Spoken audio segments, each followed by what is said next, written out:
এবার সাংবাদিক রোজিনা ইসলামের নিঃশর্ত মুক্তির দাবিতে প্রতীকী অনশন কর্মসূচি পালন করলেন নারী সাংবাদিকেরা। অনশন শেষে জানিয়ে গেলেন আগামীকাল রোজিনা ইসলামের জামিন না হলে আরও কঠোর কর্মসূচি নিয়ে মাঠে নামবেন তারা। এই আন্দোলনে ছিল না কোনো সংগঠন, ছিল না কোনো দল। বোনের মুক্তির দাবিতে সড়কে বোন। সবার মুখের স্লোগান ছিল আমার বোন রোজিনা, মুক্তি ছাড়া বুঝি না।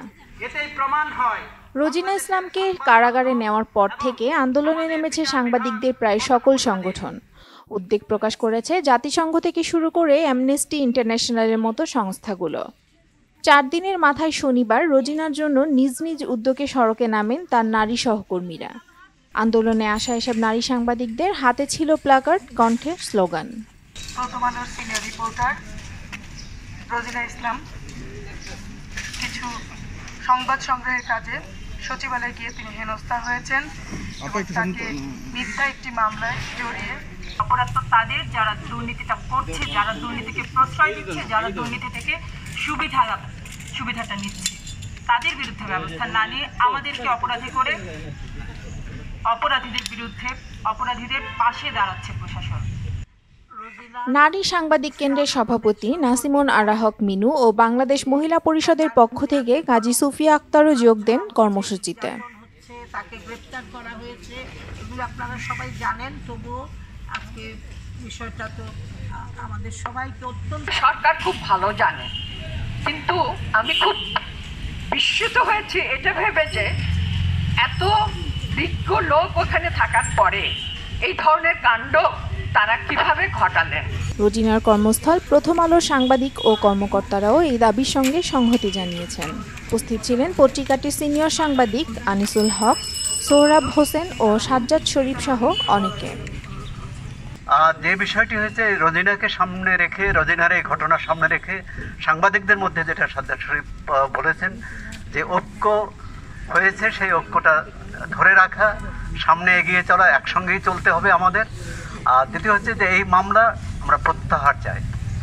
আমাদের আইনজীবীগণ, আমাদের প্রাক্তন আইনমন্ত্রী এবং বিভিন্ন টকশোতে ব্যারিস্টারগণ বলছেন যে এই মামলার আসলে কোনো আইনগত গ্রহণযোগ্যতা নাই, এটা প্রথম দিনই খারিজ হয়ে যাওয়া উচিত ছিল এবং জামিন দেওয়াটা এটা আদেশমূলক যে জামিন দিতে হবে। নারী এবং অসুস্থ মানুষের ক্ষেত্রে এই ধরনের যে ধারায় মামলা হয়েছে সেক্ষেত্রে জামিন না দেওয়ার কোনো উপায় নেই।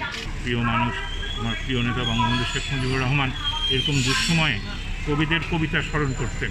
এমনকি 1971 সালের 23 মার্চ 24 মার্চেও তিনি কিন্তু যখন তাকে সাংবাদিকরা ঘিরে ধরত, জনতা ঘিরে ধরত, তখন তিনি রবীন্দ্রনাথ থেকে কোট করতেন, রবীন্দ্রনাথের কথাই। তো আমি আজকে বলি যে অন্যায় যে করে, অন্যায় যে সহে, তব ঘৃণা তার যেন তৃণ সমদহে। তো ভয়ের সংস্কৃতি কায়েম করার একটা চেষ্টা চলছে এবং এটা আমি মনে করি ইতিমধ্যেই সাংবাদিকরা অনেক সতর্ক হয়ে গেছেন, অনেক ভীত এবং সন্ত্রস্ত হয়ে গেছেন। আমাদের লড়াই হবে সেই ভয়ের রাজত্ব দূর করা, মামলা দূর করা, মামলা প্রত্যাহার করা, আইনগুলো যেগুলো আপনার সাংবাদিকতা কন্ট্রোল করে সেগুলো দূর করা এবং সাংবাদিকদের এই সংবিধানের চেতনার সেই পরিস্থিতি তৈরি করা যে বাক স্বাধীনতা সবার জন্য আছে এবং সাংবাদিকদের বিশেষ করে স্বাধীনতা। এছাড়াও উপস্থিত ছিলেন ডিইউজের সাবেক নেতা শামীমা দোলা, ঢাকা রিপোর্টার্স ইউনিটির সাবেক কল্যাণ সম্পাদক শাহনাজ শারমিন, বর্তমান নারী বিষয়ক সম্পাদক রীতা নাহার, সাবেক নারী বিষয়ক সম্পাদক সাজিদা ইসলাম পারুল, ডিআরইউর কার্যনির্বাহী কমিটির সদস্য রুমানা জামান, নার্গিস জুই, দৌলত আক্তার মালা, ফারহানা হক নীলা, মরিয়ম সেজুতি, ফারজানা আফরিন ও ডিআরইউর সদস্য শরীফা বুলবুল সহ অনেকে।